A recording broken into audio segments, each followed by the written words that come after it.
Vanjo Merano po ng panlasangpinoy.com at welcome dito sa ating Panlasang Pinoy YouTube channel. Isang simpleng dish ang lulutuin natin ngayong araw na to, pero sobrang excited kong i-introduce sa inyo ang isang bagong produkto na lalo magpapasarap sa ating mga lutuin. Ang dish na lulutuin natin ay tinatawag na ginisang sayote.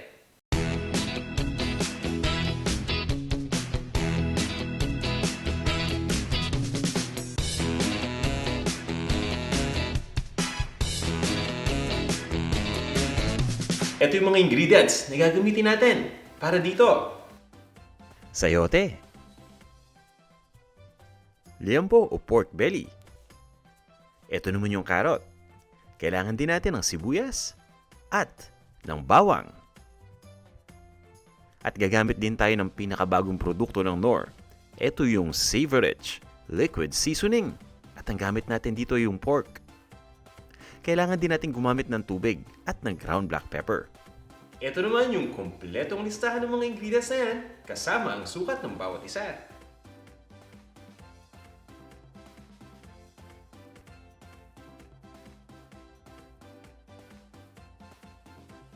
Handa na ba kayo?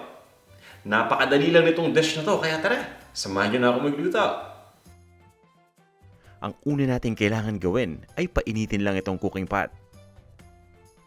Siguraduhin natin na mainit na itong cooking pot bago natin ilagay yung pork belly. Itong pork belly o liempo ay hiniwa ko lang ng maninipis na peraso. Nang sa ganun ay mas mabilis itong maluto. Kailangan lang nating i-sear o iluto sa mainit na cooking pot direkta itong ating liempo hanggang sa mag-brown ito. Dalawa yung purpose na nagagawa nitong pag-sear sa liempo. Unang-una nga gaya ng nabanggit ko, pag nag-brown ito, ibig sabihin, lutong-luto na itong karne ng baboy. At pangalawa, habang sinisir natin ito, may na-extract tayo ng mantika na galing dito sa pork. Yung mantika ay magagamit natin para igisa yung ibang mga ingredients na ilalagay natin maya-maya lang.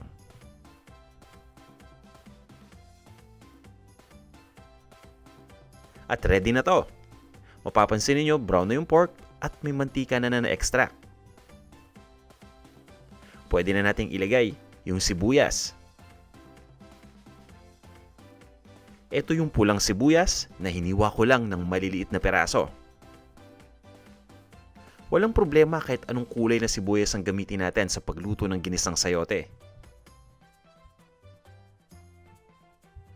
Igisa lang natin ito ng mga 30 seconds at pagkatapos ay ihanda na natin yung bawang.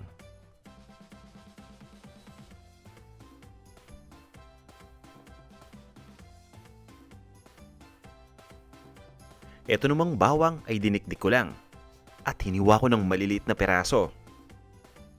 Mas maganda kapag dinidikdik natin yung bawang para lalong lumabas yung lasa dito ng mabilis. Ituloy lang natin ang pag-isa. Ang gusto kong mangyari ay maging brown yung bawang at lumambot ng husto yung sibuyas.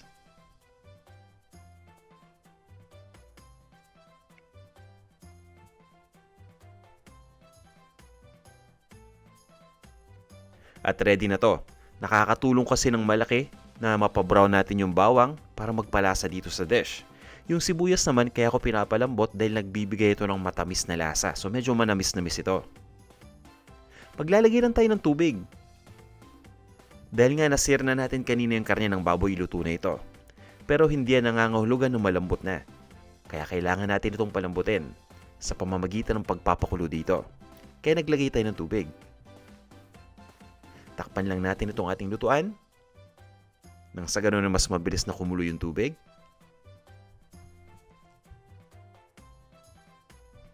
At ayan, ready na. Papakuluan lang natin itong pork hanggang sa tuluyan itong lumambot. At simple lang yung indicator dyan.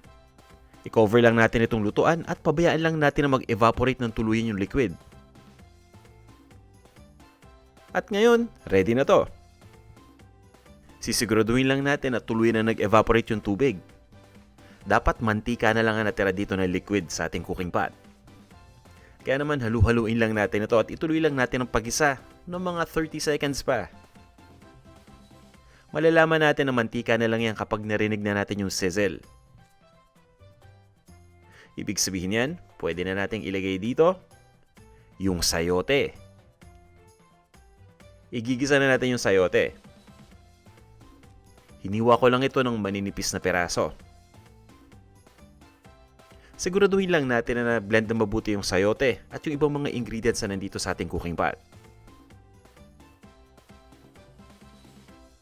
3 perasong sayote nga pala ang gamit ko dito. Ituloy lang natin ang paggisa ng mga 2 hanggang 3 minuto. At pagkatapos ay ilagay na natin dito yung carrot.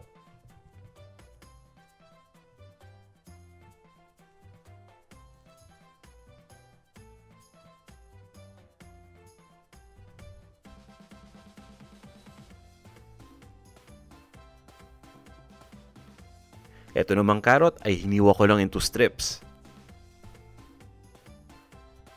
Haluin lang natin.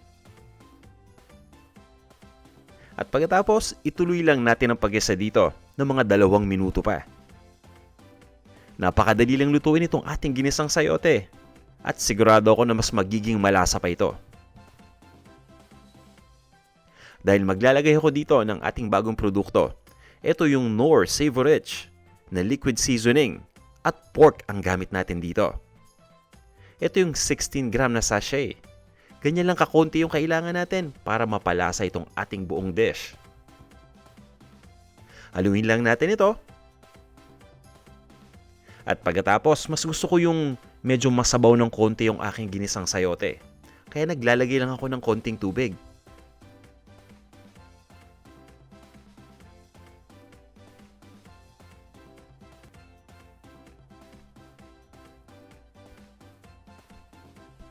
Hahaluin ko lang ito at pagkatapos ay tatakpan lang natin itong ating lutuan.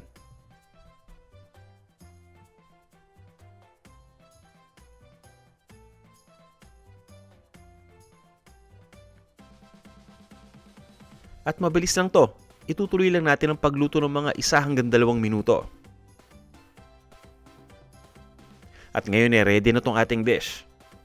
Maglalagay lang ako ng isang optional na ingredient. Nasa sa inyo kung gusto niyo maglagay o hindi nitong ground black pepper. Ayan, at haluin lang natin ito. Siguraduhin lang natin na na-mix na mabuti lahat ng mga ingredients.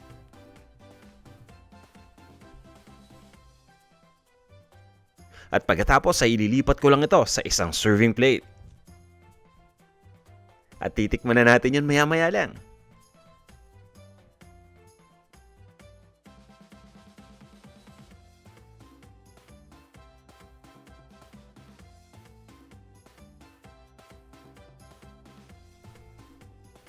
Eto na ang ating ginisang sayote.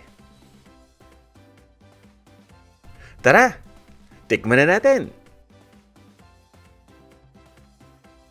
Ito na yung ating ginisang sayote. At sinuman lang natin ang kanin. Ngayon, tikman na natin to.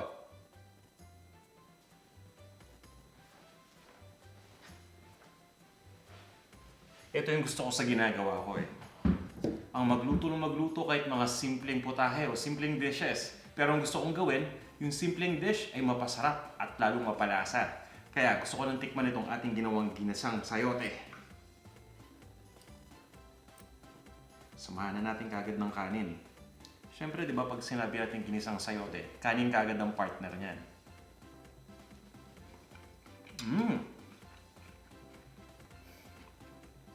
Ayun o. Lasang-lasa ko talaga yung pork. Talagang dumidikit kagad sa dila. Pagkatapos kapag sinamahan natin ng kanin, talagang humahalo siya, no? Dahil nga, yung lasa ng ating ginisang sayote, napakalasa, masarap. At kapag nilagyan natin ng kanin, nagme-mellow down. Kasi nga yung kanin, di ba, walang lasa. Kapag hinaluan natin ito ng ulam na malasa, talagang nababalanse. Kaya, perfect na perfect. At okay din yung pagkakaluto natin sa sayote. Malutong-lutong pa. Ito ay isa pa. Lagyan natin ng carrot.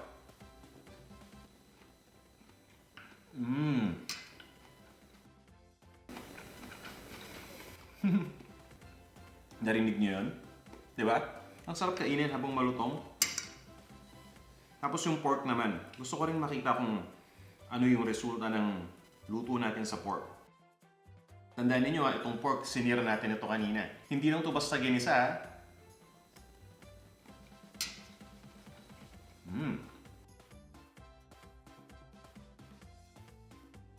Napakalasa ng pork, malambot. At may ibang texture to. Hindi to yung tipong ginisa mo lang sa sibuyas at sa bawang. Inuna yung bawang at sibuyas, ano. Yung texture to maganda. Meron tong magandang texture sa labas, pero kapag ginuya mo na yung loob, ubod na lambot. Kaya okay na okay eh. Masarap yung pakiramdam habang kinakain itong pork.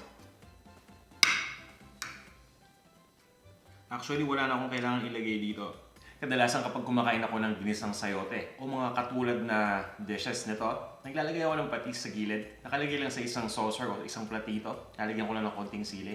Pero sa tingin ko dito, saktong-sakto na yung lasa. Hindi na natin kailangan maglagay pa ng any other condiment. Yung sili lang kung gusto niyo maanghang. Pero para sa akin, okay na to. Naglagay naman ako ng paminta.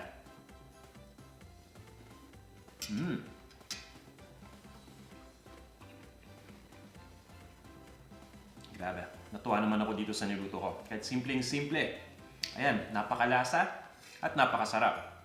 At tandaan nyo, ang gamit natin dito ay yung Knorr Savor Rich na liquid seasoning, yung pork. Dahil nga pork yung hinalo natin. Meron din yung chicken. So kung chicken naman yung lulutuin natin, yung chicken yung ilalagay natin. So depende yan sa dish natin lulutuin. At sana kahit simple lang itong ating niluto, ngayong araw na ito ay may natutunan na naman kayong bago. Kung nagustuhan nyo itong ating video, huwag nyong kalimutang i-like ha. At kung hindi pa kayo nagsasubscribe, iniimbitahan ko kayo na mag-subscribe na dito sa ating Panlasang Pinoy YouTube channel. Pakiclick lang yung subscribe button na nandyan sa ilalim ng inyong video. At huwag niyong kakalimutan i-allow yung notification nang sa ganon ay masabihan kayo, ma-notify kayo ni YouTube tuwing may bago tayong video na in-upload. Para nang sa ganon, isa kayo sa mga makakanood kaagad ng ating video pagka-upload na pagka-upload pa lang. Maraming salamat ulit sa walang sawa ninyong suporta sa atin. Kain tayo! At hanggang sa muli.